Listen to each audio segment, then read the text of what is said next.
শাসনের বিরুদ্ধে এই আমরা সবাই এটা বিদ্রোহ ঘোষণা করতে চাই। আজকে আমাদের এই আবেদন জানাতে চাই আমাদের জাতিসংঘের প্রতি এবং যারা বৃহৎ শক্তি আছে।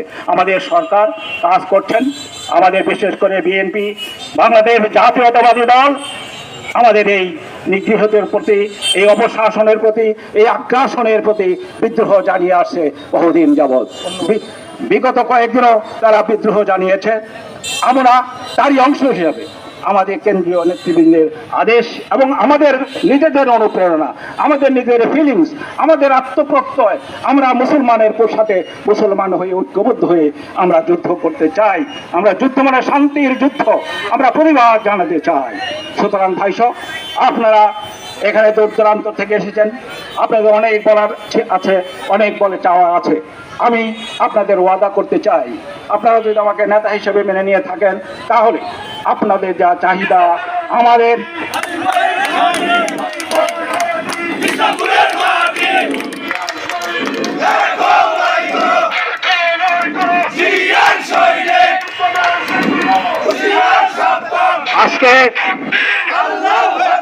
আজকে যেভাবে ঐক্যবদ্ধ হয়েছেন ভবিষ্যতে আরো আমাদের ঐক্য সুদৃঢ় হবে এই আশা আমি করি। এই ঐক্যবদ্ধ প্রত্যয় নিয়ে আমরা আমাদের নিজেদের ভাগ্য গড়ার কাজ শুরু করব আগামীকাল থেকে। আমাদের ক্ষুদ্র ক্ষুদ্র যা ছোট ছোট উন্নয়নমূলক কাজ আছে সেই কাজগুলি আমরা শুরু করব ক্ষুদ্র ক্ষমতা দিয়ে। আমরা কারো চাহিদা অপূরণ রাখবো না ইনশাআল্লাহ।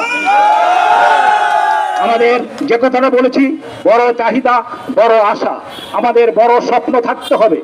আমরা এখানে ছোট স্বপ্ন নিয়ে ঘুমাতে চাই না, আমরা বড় স্বপ্ন দেখতে চাই। বড় স্বপ্ন কি?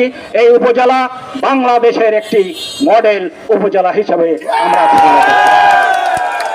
এই উপজেলার মানুষ ভালো মানুষের দল।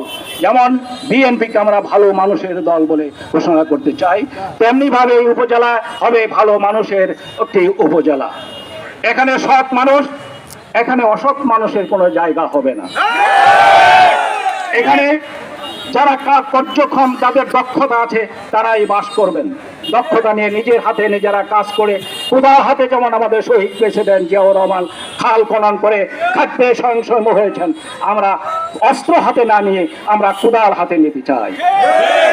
আমরা সেই কোদাল হাতে নিয়ে আমাদের মাটি আমরা চাষ করতে চাই, মাটিতে শস্য সঠিক সময়ে বপন করতে চাই এবং সেই শস্য যাতে আমার ঘর পূরণ করে ফেলে, আমাদের মেয়েদের মুখে, আমাদের স্ত্রীদের মুখে যেন হাসি ফোটে, সেই প্রত্যয় আমরা ব্যক্ত করতে চাই। আমি আবার পুনরাবৃত্তি করতে চাই, আমাদের বিদ্যালয় সময় যে লেখাপড়া হচ্ছে সেটা সঠিক নয়, পর্যাপ্ত করে নয়। সেজন্য আমাদের বিদ্যালয়গুলিকে ভালোভাবে ঢেলে সাজাতে হবে, স্কুলের লেখাপড়ার কারিকুলাম সুষ্ঠুভাবে করতে হবে। আমরা সদা সত্য কথা বলিব, মিথ্যা বলিব না, এই ধরনের এই প্রত্যয়ে আমরা বিশ্বাসী। আমাদের দেশে সেই ছেলে কবে বড় হবে? কথায় না বড় হয়ে কাজে বড় হবে। শুধু চায়ের দোকানে বসে বসে আড্ডা মারার চাইতে আমরা যাতে ওই সময়টুকু আমরা কাজে লিপ্ত হই, আমরা পরচর্চা না করে, নিজেদের মধ্যে বিভেদ সৃষ্টি না করে, আমরা যেন সবাই নিজেকে নিজেদের মধ্যে ভাই ভাই মনে করি। সমস্ত মুসলমান, সমস্ত হিন্দু, বৌদ্ধ, খ্রিস্টান সবাই মিলে যেন ঐক্যবদ্ধভাবে এই দেশটিকে আমরা গড়ে তুলে পারি।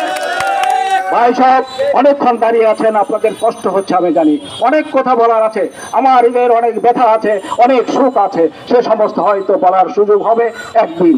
সেদিন আপনাদের সঙ্গে নিয়ে আবার আমরা নতুনভাবে কাজ করা শুরু করব। আজকে এ পর্যন্তই, আজকে যেখানে এসেছেন সেজন্য আপনাদেরকে অনেক ধন্যবাদ জানাচ্ছি। আর ইসরায়েলের যে আগ্রাসন, এটা মনে রাখবেন যে ইসরায়েল যে আগ্রাসন করছে সেটা কিন্তু একটা কারণ আছে, সেটা আমাদের মধ্যে অনৈক্য। আর একটা হিটলার যে বাহিনী ছিল, হিটলারের জন্য অনেকটা দায়ী। হিটলার একদিকে ভালো কাজ করেছে, কারণ সে অত্যন্ত এই বিদ্বেষী ছিল ইহুদিদের। সেই ইহুদিদেরকে নিধনযজ্ঞ চালানোর ফলে দ্বিতীয় যুদ্ধের সময় সমস্ত জার্মান অন্যটা পাশের দেশ থেকে সবাই ইসরায়েলে এসে ইহুদিরা ভর করেছে, সেটাও একটা কারণ ছিল। যা হোক, সেই জন্য আমাদের ইহুদির যে পণ্য, যে সমস্ত যে ইসরায়েলি যে সমস্ত পণ্য হয়, সেই পণ্যগুলি আপনারা কিনবেন না, বর্জন করুন, এগুলি আমরা বর্জন করি। হ্যাঁ। আচ্ছা, এখানে আমাদের দেখেন আজকে হঠাৎ করে এই এত বড় বিশাল একটা জনসভা ও মিছিলের মধ্যে আমাদের নবী নওয়াজ খান বিপুল হঠাৎ করে অ্যাক্সিডেন্টে গরু ধাক্কা দিয়েছে এবং আহত হয়েছে, সেই জন্য সেখানে আসতে পারে নাই। আমরা সবাই দোয়া করি, তার রোগ মুক্তি কামনা করি। আর এখানে যারা আছেন সবার জন্য আমরা দোয়া করি, সবার জন্য যারা মুরব্বী অনেক দেখেছে লাঠি ভর করে এসেছেন, সুর চর পরিবারের থেকে এসেছেন, চর আপনার চেন্নাইয়ের চর থেকে এসেছেন, অনেক বৃদ্ধ ব্যক্তি এসেছেন, বেনোয়ার চর থেকে এসেছেন। তো সবাইকে আমি এককভাবে কারো নাম উচ্চারণ করতে পারি না, সবাই যারা এসেছেন তাদেরকে আমি ধন্যবাদ এবং কৃতজ্ঞতা জানাচ্ছি। আমি সবশেষে একটা বলে আমরা ঐক্যবদ্ধ থাকি, united we stand, divided we fall. আমরা যদি ঐক্যবদ্ধ থাকি আমাদের কেউ হারাতে পারবে না, আমাদের বিজয় সুনিশ্চিত। সুতরাং আমরা ঐক্যবদ্ধ থাকি। সবাইকে ধন্যবাদ। কর্মরা ছিল এখন আমাদের জয়নাল আবদিন, উনি অনেক পরিশ্রম করেছেন, আমাদের প্রফেসর সাহেব এবং অন্য ছাত্র দল, যুব দল,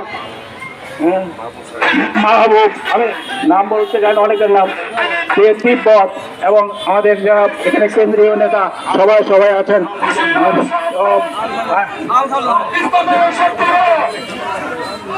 নেতৃবৃন্দকেও এবং যারা এই বিশেষ করে ছাত্র দল, যুব দল যারা এই পরিশ্রম করে এই অনুষ্ঠান, এই মিছিলকে সাকসেসফুল করেছ, অত্যন্ত সাকসেসফুল করেছ, সবাইকে আমি ধন্যবাদ এবং কৃতজ্ঞতা প্রকাশ করে, এবং মিডিয়ার লোক যারা আসছেন, আশেপাশের দোকান যারা আছেন, সবাইকে আমি তার সবাই মঙ্গল কামনা করে আমার বক্তব্য শেষ করছি। আল্লাহ হাফিজ, আসসালামু আলাইকুম।